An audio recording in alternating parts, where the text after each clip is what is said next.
Parade KPP dan Arif Yohamart. Genre, horor. Judul, Goodbye. Penulis, Teddy Rinaldi. Bab 7.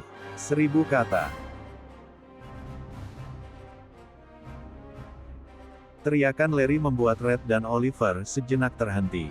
Keduanya menyadari, jika lelaki itu ditinggalkan terlalu lama sendirian. Hanya berlangsung 2 kali, kemudian jeritan tersebut lenyap. Red menyusuri jalanan berbatu dengan senter yang terus memberi penerangan. Oliver masih menyalakan kamera untuk merekam situasi yang ada. Namun, pencarian mereka berakhir sia-sia. Dari setiap sudut, Larry tidak ditemukan.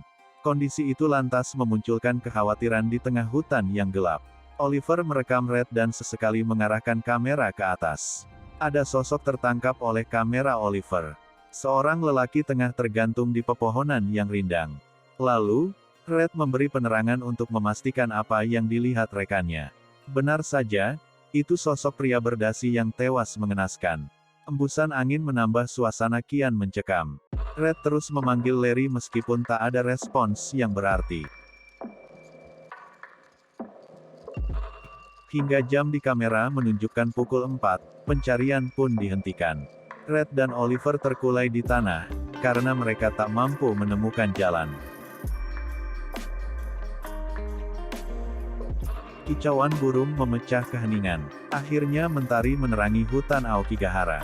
Dalam tenda, Natasha membuka mata perlahan. Wanita itu meraba kondisi di sebelahnya. Namun, tak ada yang dapat disentuh, selain selimut. Natasha mengerjap, Maxine tidak berada di sampingnya. Meskipun pening masih terasa, wanita itu tak memedulikannya. Maxine, Red, Oliver, Larry. Natasha memanggil satu persatu rekannya, tetapi tak ada respons. Wanita itu keluar dari tenda, kemudian memeriksa tempat di mana para lelaki beristirahat. Keadaan di sana kosong. Tak ada tanda-tanda bahwa para pria memasuki perkemahan. Natasha mengernyitkan kening, karena semua rekannya menghilang begitu saja. Raut wajahnya pun mulai memucat. Natasha khawatir dan mencoba untuk mencari mereka.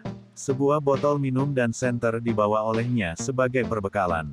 Namun, langkahnya sejenak terhenti. Harus kemana Natasha melangkah, sedangkan hutan tersebut sangat luas. Dalam benak, rekan-rekannya bisa berada di mana saja. Wanita itu menghela napas panjang sebelum memutuskan kepergiannya. Natasha memutuskan untuk pergi ke utara.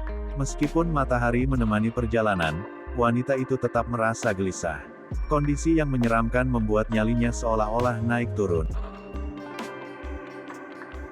Natasha menoleh dan berharap segera pulang ke San Francisco. Lambat laun, 2 tenda itu lenyap dari pandangannya. Kekasih Red lantas mengitari pepohonan pinus yang berjajar.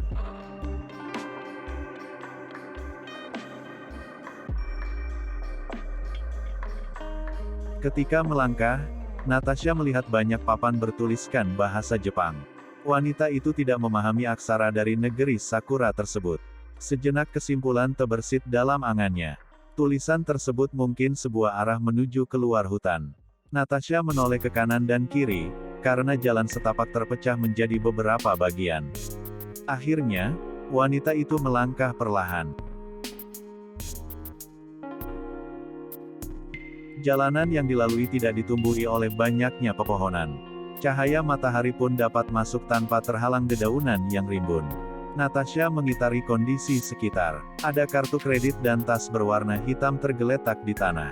Natasha mendekati benda yang dipenuhi lumpur itu, lalu menyekanya. Lalu, benda lain ditemukan olehnya. Sebuah kartu identitas lengkap dengan foto yang tertempel.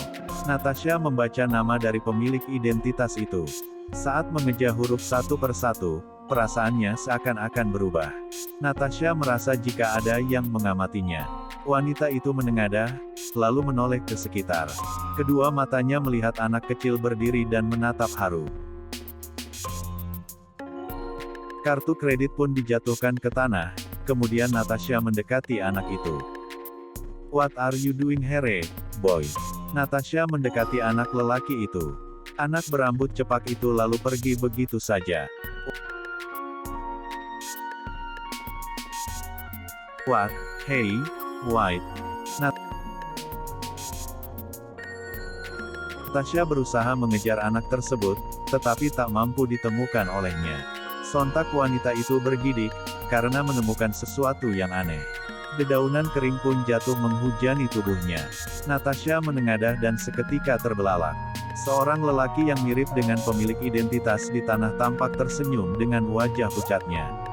Ketakutan, wanita itu berlari tanpa memedulikan rintangan yang ada. Bro, Natasha terjatuh usai tersandung bebatuan.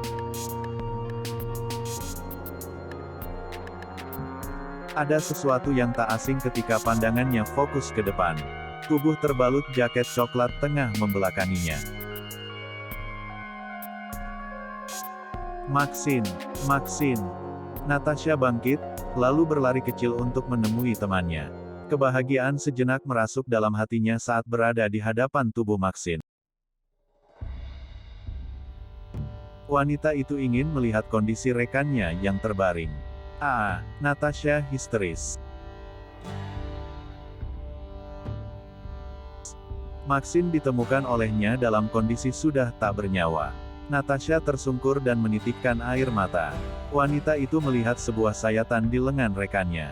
I'm sorry, Maxine. Natasha menggeleng, lalu melepas jaket dari rekannya. Tubuhnya yang kaku serta dingin kini terlentang.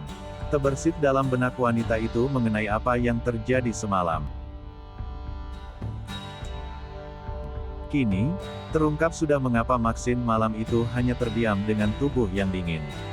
Natasha tak menyadari jika rekannya telah tiada. Usai menutup jenazah menggunakan jaket, kekasih Red tersebut tertegun. Bagaimana bila nasib serupa dialami oleh rekannya yang lain? Natasha berdiri dan melanjutkan pencariannya sebelum malam hari. Walaupun duka masih membalut jiwa, wanita itu mencoba melupakannya. Natasha menoleh untuk terakhir kalinya sebelum meninggalkan Maxine. Hingga wanita itu tak terlihat lagi, jaket yang membalut tubuh Maxine turun perlahan. Mata yang awalnya terpejam seketika menatap tajam. Maxine melotot dan memutar kepalanya. Arwahnya kini bergabung bersama ratusan jenazah yang berada di hutan Aokigahara.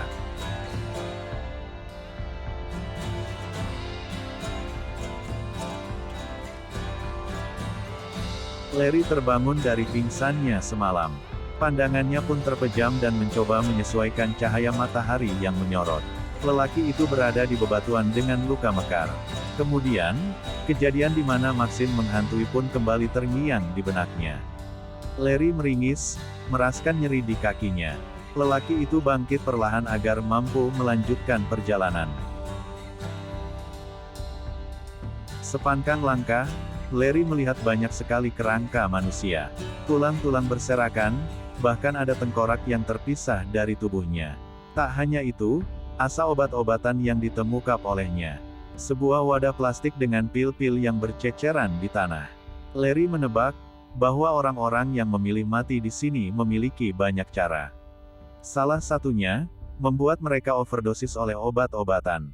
Larry bersih botol plastik itu dan mencium aroma yang menyengat. Saat melemparkan kembali ke tanah, seorang kakek tua pun tiba-tiba muncul entah dari mana. Lalu, lelaki itu mendekat perlahan. Kakek tua itu sangat lusuh dengan pakaian yang compang camping. Lantas, Larry menyapa lelaki itu dengan hati-hati.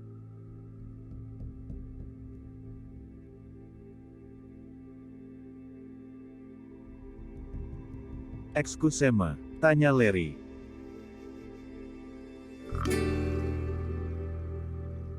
Kemudian, Larry mengernyitkan kening. Kakek tua itu menangis sejadi-jadinya. Kesedihan itu terdengar memilukan bahkan entah bagaimana menjelaskan hal ini. Larry ingin berucap, tetapi entah harus berkata apa. Apa yang diutarakan oleh kakek itu tak mampu dipahami olehnya. Bandung, tanggal 1 April tahun 2021.